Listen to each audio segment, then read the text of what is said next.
Hello, I'm Edward Brady, currently studying business management at Leeds Becker University. Being from Manchester, Leeds Becker was always a viable option, obviously.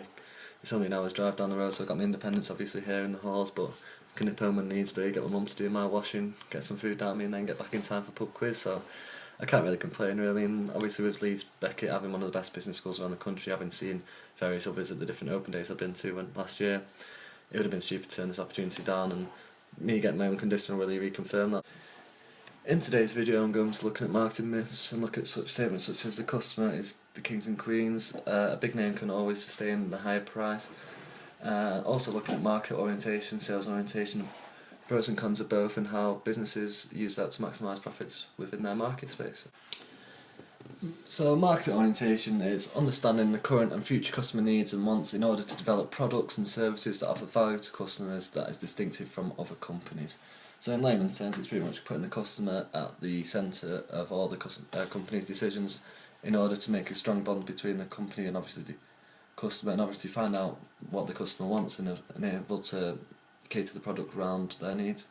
And as Brown states, the ability to create and keep profitable customers is key towards a company's future. This is why millions and millions of pounds each year are spent by companies on market research to ensure the product is specifically catered around the customer needs, and therefore the customers feel like they're being listened to, so they come back to this company over and over again, and they feel like the customers stay loyal to this company, so they don't go off into other companies and spend the money in their shops instead. The reasoning behind businesses using market orientation is down to many different factors actually. Increasing sales, obviously if you're making products for the customers that they want, they're going to come to you instead of going to rival companies, and then obviously increasing market share, because if it's coming to you, your share of the market will go up and the competitors will go down. Increased profitability is obviously generally increasing sales, profitability will go up subsequently.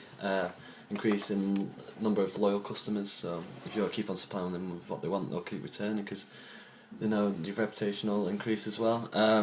Attraction of new consumers and customers, so obviously if the customer sees you're offering something that the rival isn't, they're going to sway away from that and come back to you, so increasing profitability, and your reputation will go up and it'll keep you competitive as you're the first move strategy, you're the one in the marketplace with different products to everyone else. One business that is very, very market orientated is Centre Parcs, for example. Having been to the parks a few times and been on the website a very few times, they are constantly asking for feedback, what the customers felt about their experience, what they could feel to do better. And obviously with the good feedback, they're using it as advertising on the website, saying little quotes from different families and what they felt. And obviously we all know the best form of advertising is word of mouth, and so if they can get the best experience out of the customers, they'll go and tell their friends and family, obviously increasing sales as more people hear about it and come visit the parks. Obviously, and then when they hear something negative, for example, recently they built a multi-million-pound subtropical rainforest due to the customers saying that it was just one of the parks was lacking it. I think it was Sherwood Forest was lacking a bit of something, so they built that, and obviously now the customers feel like they're getting listened to, and therefore they'll return obviously, and now to see the subtropical rainforest that they missed out on the first time. So Doyle and Stein state that the market orientation is the main element in customer-led businesses. So take Oxfam for example, they rely on customers donating but also buying directly from them, as they don't have any direct suppliers. The customers are technically their suppliers, so they need to create a strong bond between customers and themselves, so the customers deliver the products to them, and then they can also sell back to different customers. So then you've got sales orientation on the other hand. This focuses on selling products or services rather than satisfying the wants and needs of the customers. This philosophy assumes that people will buy if aggressive sales techniques are used, and as the authors have pointed out in the book of Essentials to Marketing, the orientation assumes that the sales prices of high value equate to substantial profits.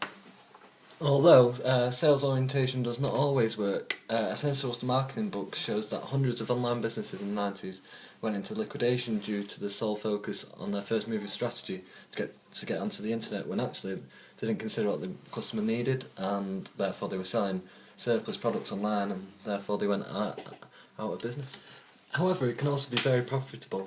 Take Direct Line for example. They are very sales orientated, as they refuse to be put on any price comparison websites. As the modern consumer is always looking for the cheapest alternative, this could be seen as a very high risk. But although the fact that Direct Line take this bold approach works, as the customers believe they can trust the company due to its high prices and the fact it's gained a profitable reputation over the last few years. The assumptions that a sales-orientated company takes are that everyone is a potential customer, so they advertise to the masses, which sometimes backfires as obviously the advertising costs a lot more than advertising to a niche market where they go worldwide, and then also their customers will buy more products if they have aggressive sales techniques in order to persuade them, because they feel like if they're being bold and abrasive that the company will be maybe also, and the fact that they can trust them because they're spending lots of money on these advertising campaigns. And then they also they think that high sales volumes will equal to high profits, when we all know that's not necessarily the case, where if you're selling products at low prices, even if you're selling them in the masses, you're not necessarily bringing the big money. So marketing myths. A big name can sustain a higher price. This is correct in some circumstances, with businesses such as Burberry and Fossil, due to the company having built a good reputation over the last few years, that they know the customers know they've got high quality products, they're able to charge premium prices, and the customers will just accept the fact that the quality will be there with them also. Where, although not necessarily can charge high prices in cases such as Primark, their unique selling point is the fact that they're one of the cheapest in the clothing industry. So if the Primark started charging high prices, everyone will just go to the next alternative. So not necessarily Primark and Fossil, both big names, but have to charge opposite end of the spectrum to increase their sales.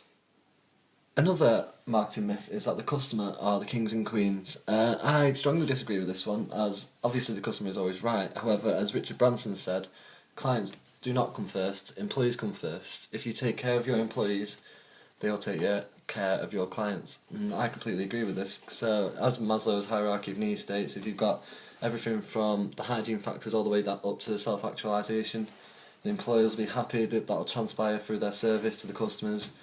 Customers will therefore be happy and then return. So it's not necessarily treat the customers right, because if you treat your employees right, the customers will return. Another marketing myth is that advertising always affects sales. I disagree with this one again. The product needs to have a place in the market before it can be promoted, otherwise there's not going to be any sales, because otherwise the product won't be out there for the people to buy. And also the price needs to be reasonable, because if you might be promoting for a packet of crisps, but if you sell them for £20, no one's ever going to buy them. So your promotion needs to be specific and your advertising needs to be viable, I suppose. And then where you advertise, so for example if you're advertising beer in between kids' TV programmes, the market's not going to be there watching it, and also the ethics behind it aren't very good, so before you've even started, people looking at your business in a bad light. And the last marketing myth is that a satisfied customer is a loyal customer.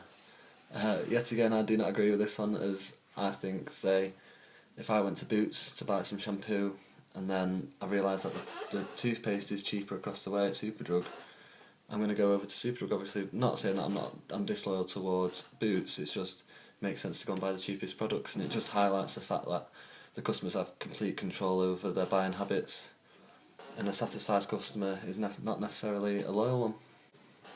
So all in all, I feel that marketing techniques are varied from business to business. From the research I've done over the past few months, I've noticed that market-orientated businesses are much more product-based, so like clothes, cars, household products, that sort of luxury item-based, and this comes at a cost, obviously, as market research takes millions and millions of pounds out of businesses, as takes time to make the surveys, hand them out, obviously wages of the people doing it, so it can come at a cost, but it's obviously worth it if the products are catered towards the customers and they'll come to buy the product. So sales orientation on the other hand is much more service based, where the customer wants to be told what products are there, what offers are there to be taken. So in industries such as insurance, where the customer not necessarily goes for the cheapest ones, but they know it's the ones they can rely on, as it's a big deal. Obviously insurance, house insurance, car insurance, there's a big risk involved.